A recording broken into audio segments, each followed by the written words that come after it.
Ding dong YouTube, welcome back to the channel. I'm the Jobless Coder, and today is the 7th of November.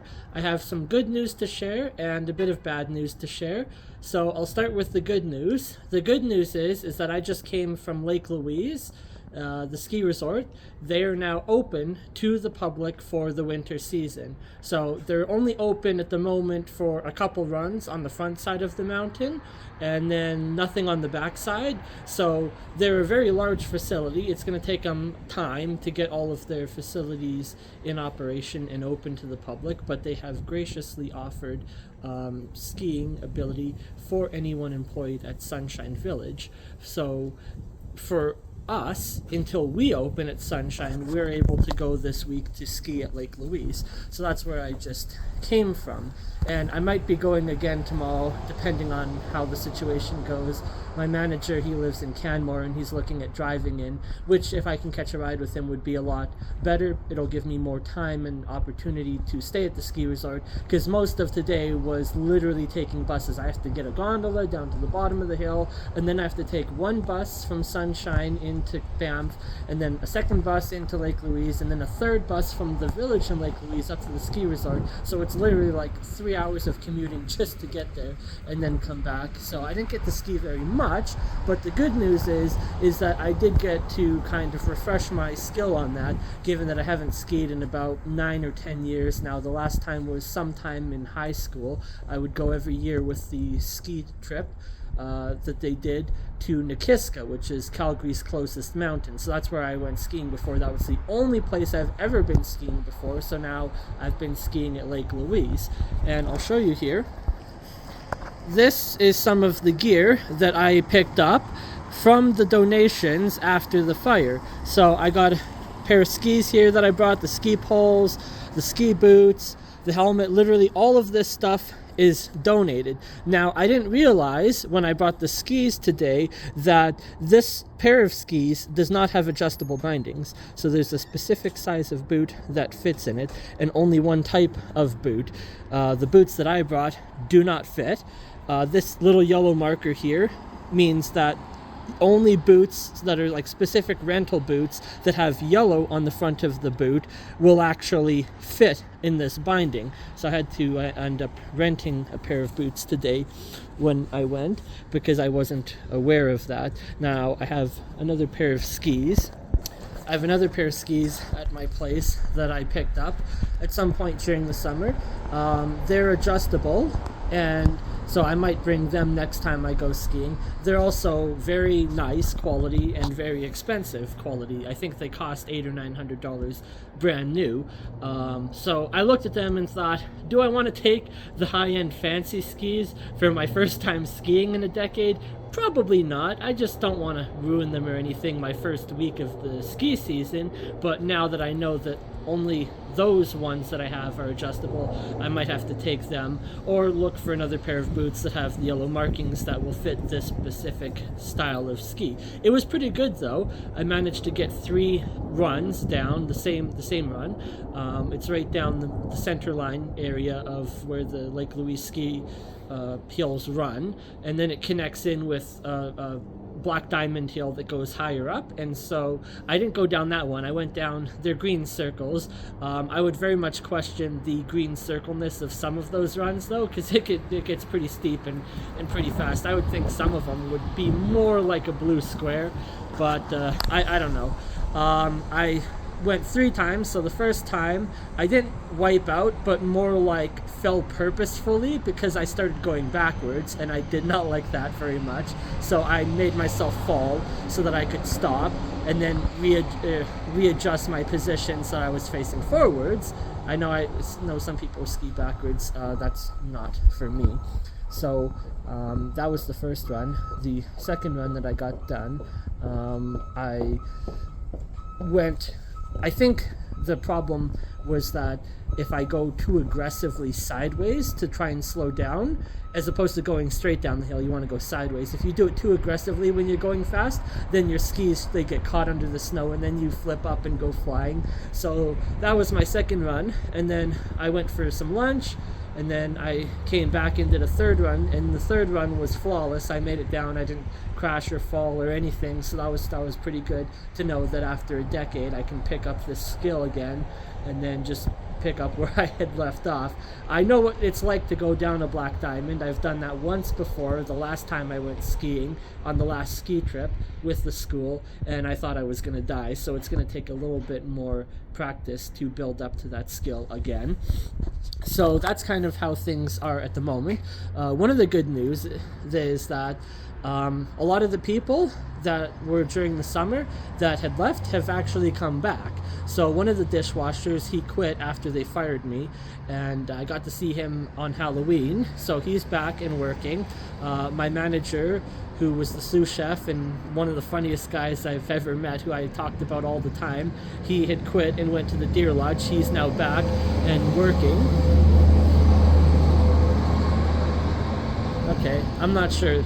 That's a Sunshine Village bus that just went by, but it's only supposed to be here at 3:45, which is another half an hour from now. So I think it's on its way out of town and then coming back and then heading back out of town.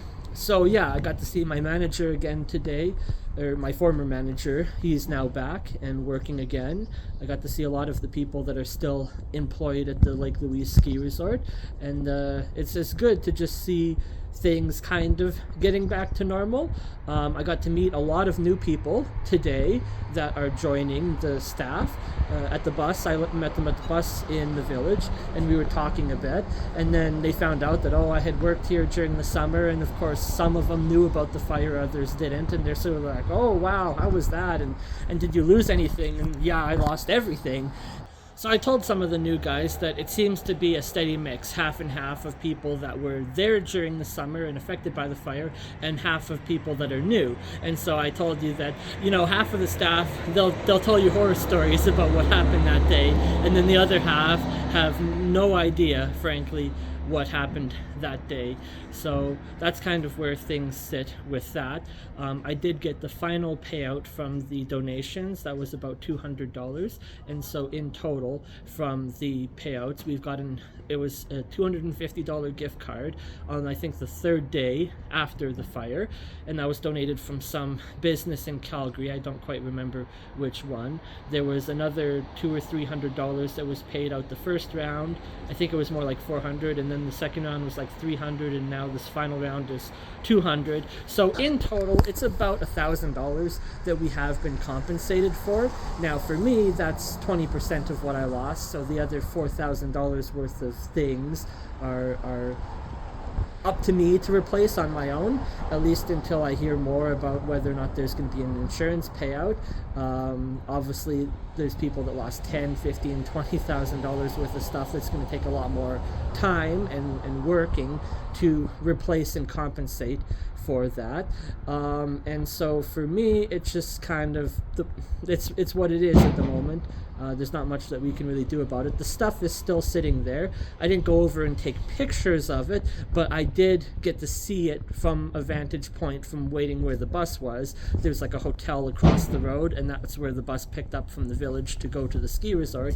And so standing there, I could see the fencing is still up, and I can see the pile of snow on top of the pile of debris, and pointing out to some of the new people, yeah, that right over there, you see that big pile of snow, that's where my house used to be. So yeah, as long as things remain there and they're not moving around, that's what I don't want really, is to, wake up and find out that they've come in and cleared out all the debris and didn't bother to tell anyone about it, because it's almost like closure, I would say. For those people that were living on the third floor, they saw there's nothing left. The entire third floor was entirely destroyed completely. So for them, the closure is they lost everything. For me, being on the second floor, seeing my bedroom still standing, and then having them tear it down, it's like, well, my bedroom didn't necessarily burn, or at least not all of it, so I still don't know, frankly, what did or did not survive potentially. And yeah, there's some things that I would like to get back if I still can, even after all of this time and sitting out in the weather and being smoke damaged, because I'd rather have it than not. Some of the stuff just cannot be replaced. I mean, I got this really awesome bandana from a Ubiquitous Synergy Seeker, that's USS Concert. Now, they're a rather obscure indie rock band here in Canada based out of Toronto.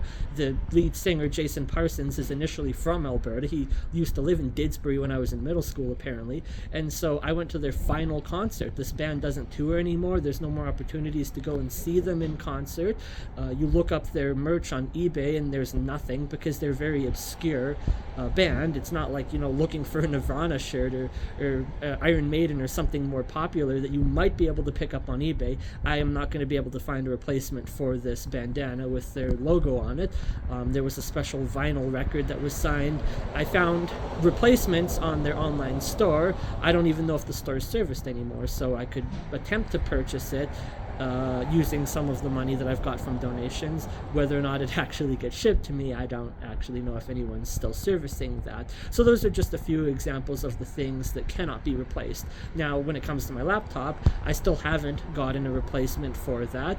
I'm looking at getting a replacement for the Black Friday sale, but everything that was on the computer, all the files and everything, they're completely gone. And now that I'm back in the swing of game development, there'll be certain things where I thought that I already did this or fixed some bug, and then the bug is still there, and I figured that the bug that I fixed was most likely on the computer that was destroyed. And so I don't know what the bus is doing. He's supposed to be here for half an hour, but now he's turning the bus on. So I don't know if I have to run and go and catch that bus. But I wanted to mention before I leave the bad news. The bad news is that Timothy Peterson, that is the man responsible for the arson and burning the building down, has now been released from police custody on bail. What the fuck is he doing?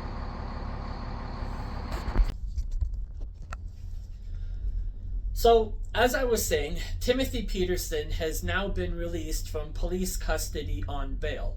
I don't know who paid the bail. Very likely one of his family members. He's originally from Toronto, so he is a Canadian citizen.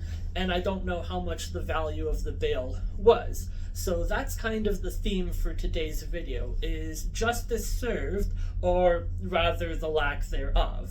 So I don't know how much the bail was. It could be very small amount of money. It could be a very large amount of money.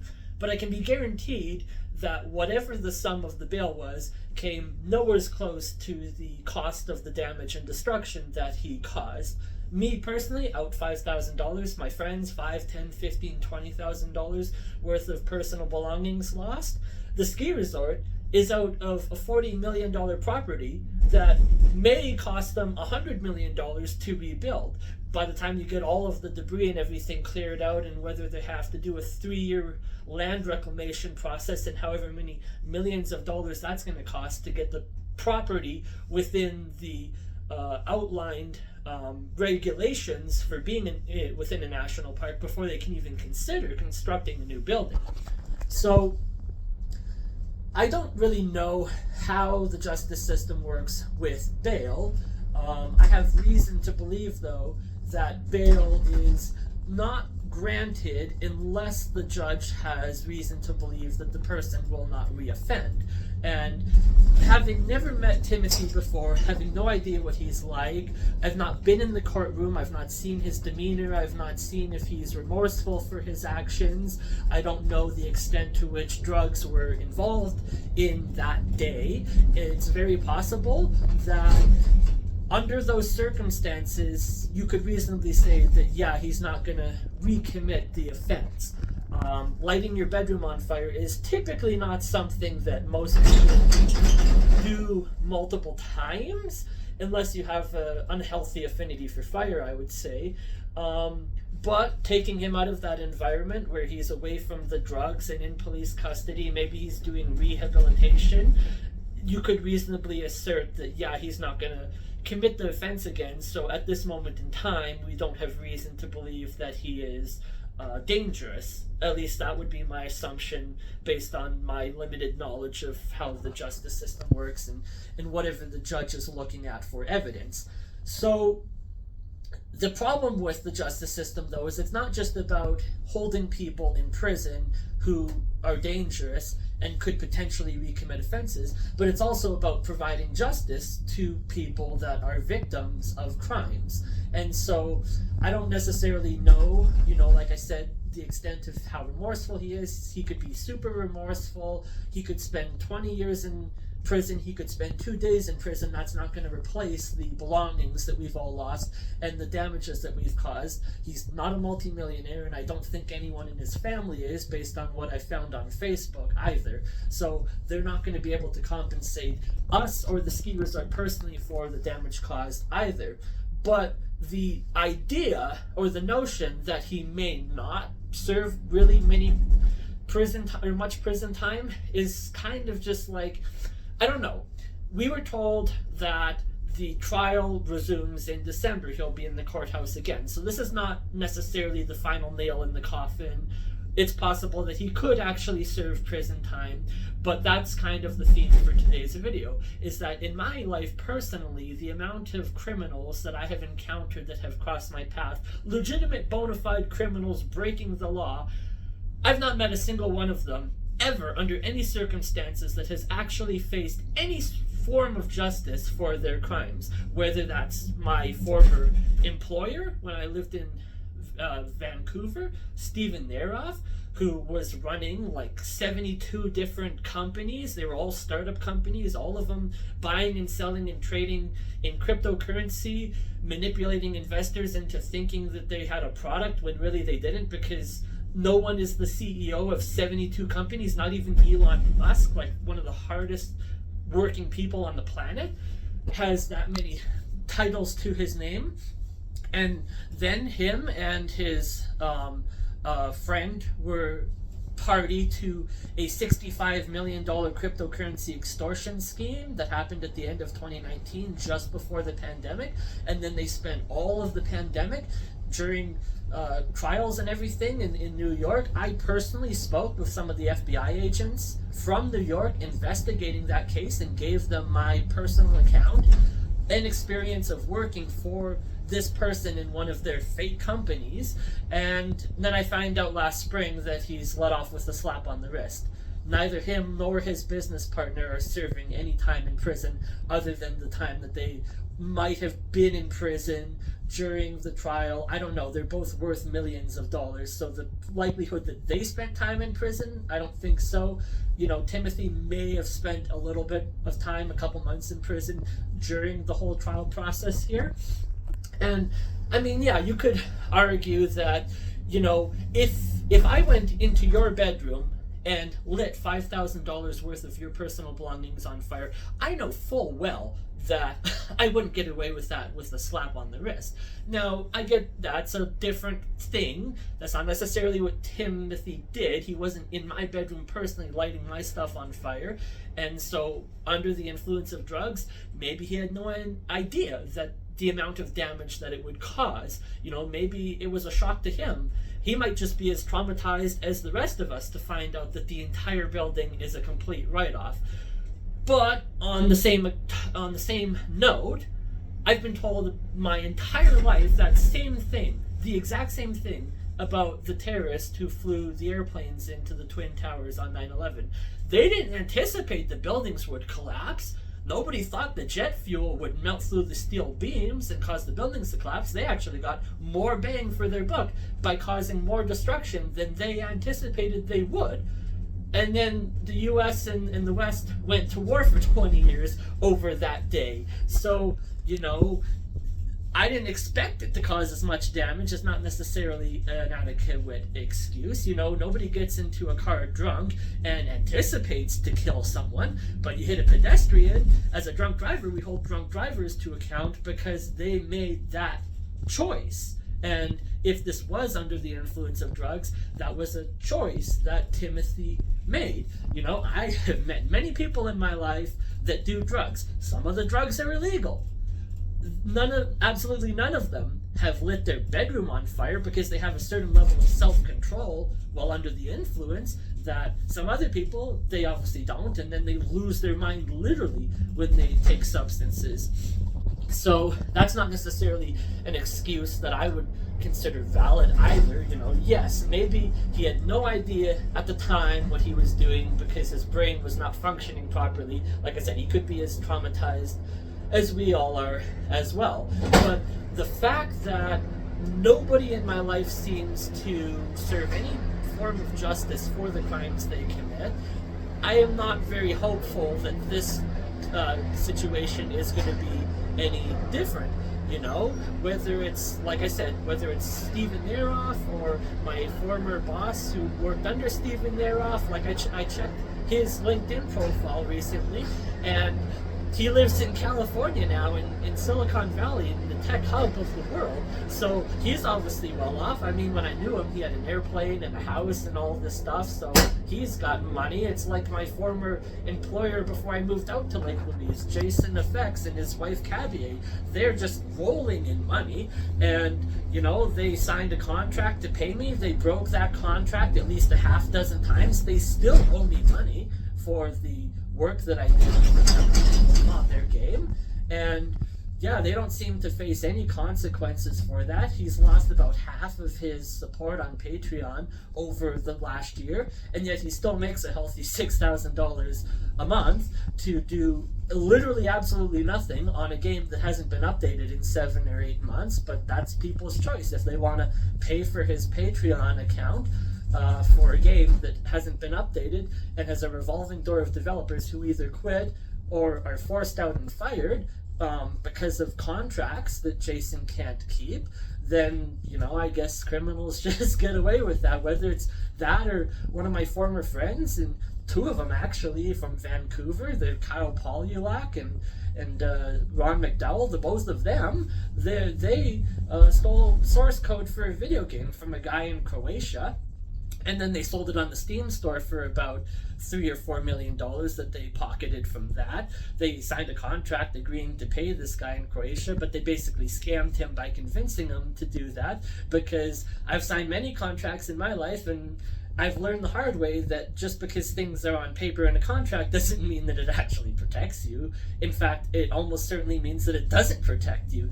And so, yeah, they got away with that. The one guy, he works for a very high-end tech company in Seattle. He makes 6 figures, and from what I can tell, his life is pretty great. So yeah, you can just, steal and commit crime and get away with it, and you get rewarded for it. And I'm not entirely certain, I can't prove it, but I have a reason to believe that he's the one who's been attacking me in the comments below on every one of my videos. So if you see someone down in the comments below making some stupid comment about me or my games or my mother, or insulting my former teacher Harley, who's now dead because he committed suicide, that's probably this Kyle guy in the comments below, because he's let some certain information go that basically only he and maybe 3 other people know.